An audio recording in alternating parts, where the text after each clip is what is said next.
अर्चूस किचनमध्ये तुमचं सगळ्यांचं स्वागत आहे. तर आज मी छान मस्त अशी रेसिपी घेऊन आलेली आहे. म्हणजे ते सगळ्यांना माहीतच आहे आणि साहित्यावरून समजलं पण असेल तुम्हाला.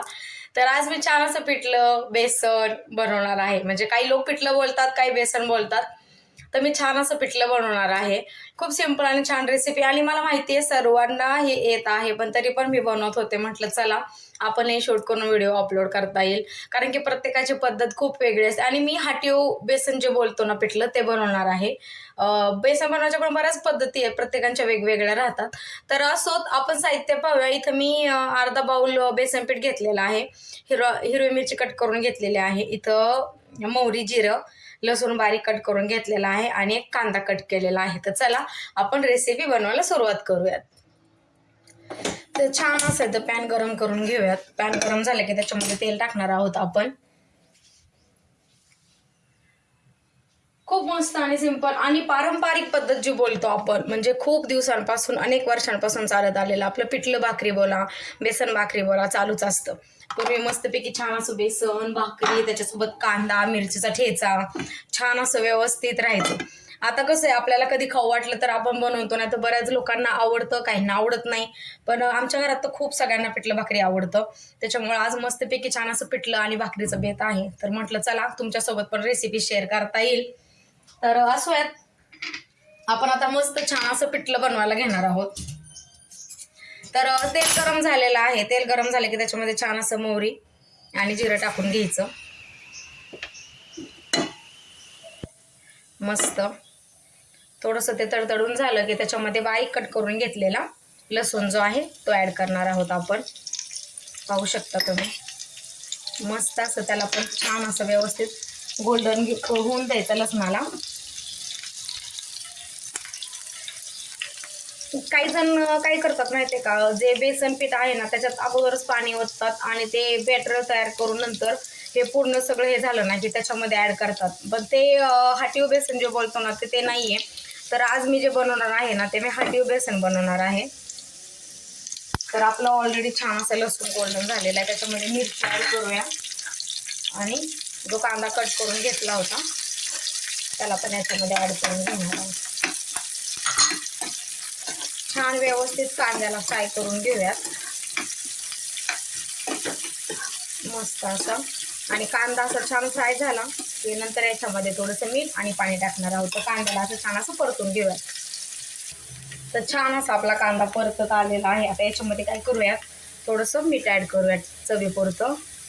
मीठ तर खूप इम्पॉर्टंट गोष्ट आहे. छान असं मीठ ॲड केलेलं आहे.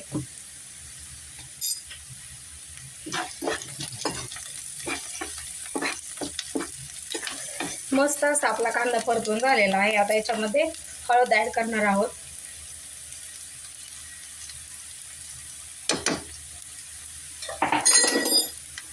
आणि थोडीशी कोथिंबीर. छान असं मिक्स करून घेऊयात. आता याच्यामध्ये काय करायचं माहितीये का, पाणी टाकणार आहोत आपण.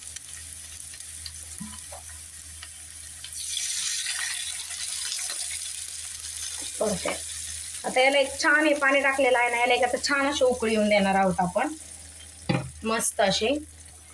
तर फ्रेंड्स पाहू शकता तुम्ही, छान असे मस्त आपले हे जे पाणी आपण ठेवलं होतं मस्त असं बेसनासाठी ते उकळलेलं आहे. तर आता छान असं याला हटवून घ्यायचं. हटवून घ्यायचं म्हणजे मी एक आपलं लाटणं घेतलेलं आहे. तर काय करायचं, थोडं थोडं पीठ टाकायचं. बेसन पीठ जे आपण घेतलेलं आहे ना, गाठ्या झाल्या नाहीत पाहिजे म्हणून छान असं थोडं थोडं पीठ ॲड करायचं आणि आपलं जे लाटणं आहे ना त्याने असं हटवून घ्यायचं. हटलेलं बेसन कधी पण तुम्ही ट्राय करून पहा, खूप छान. माझी आई तर इतकं छान बनवते ना, ऑसम. मस्त असं याला हटवून घ्यायचं छान.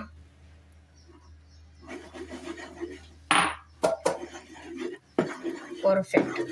पाण्याचा एक अंदाज पाहिजे, तसंही काही नाही जास्त पाणी वगैरे झालं तरी पण आपण त्याला नंतर आपल्याला पाहिजे तसं करून घेऊ शकतो.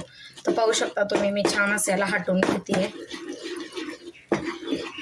आणि बेसन जे आहे ना शक्यतो लाटण्यानंच व्यवस्थित हटवून घ्यायचं, कारण काय होतं त्याची टेस्ट त्याचं वेगळंच. तर पाहू शकता किती छान असं मस्त हटून झालेलं आहे आपलं. हटून झालं ना हे छान असं.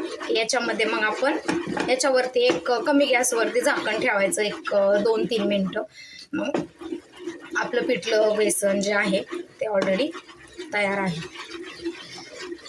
तुम्ही पाहू शकता कुठेही याच्यामध्ये तुम्हाला गाठ्या राहिलेल्या दिसणार नाही आहे त्या पिठामध्ये, कारण की खूप छान व्यवस्थित बेसन तयार झालेलं आहे आपलं, म्हणजे होत आहे. पटपट पटपट असं हटवून घ्यायचं ते. परफेक्ट. हे पाहू शकता तुम्ही कसं झालेलं आहे ना. तर मस्त असं आपलं बेसन आता पिठलं. याला आता काय करूयात आपण एक 5 मिनटं नाही एक 2-3 मिनटं कमी झाकण ठेवून याच्यावरती ठेवून देऊयात. त्याच्यावरून ना छान अशी कोथिंबीर ॲड करूयात मस्त. आणि आता याला छान असं 2 मिनिटं झाकण ठेवून असं मस्त शिजून घेऊया. तर फ्रेंड्स छान असं मस्त आपलं पिठलं बेसन तयार झालेलं आहे. तुम्ही पाहू शकता मस्त रेडी आहे पिठलं बेसन, मिरचीचा ठेचा, त्याच्यासोबत कांदा आणि भाकरी छान खमंग असं. तर तुम्हाला जर माझं ही पिठलं बेसनची रेसिपी आवडली असेल तर प्लीज माझ्या चॅनलला लाईक शेअर करायला विसरू नका. पुन्हा भेटू एक छान रेसिपी घेऊन. थँक्यू.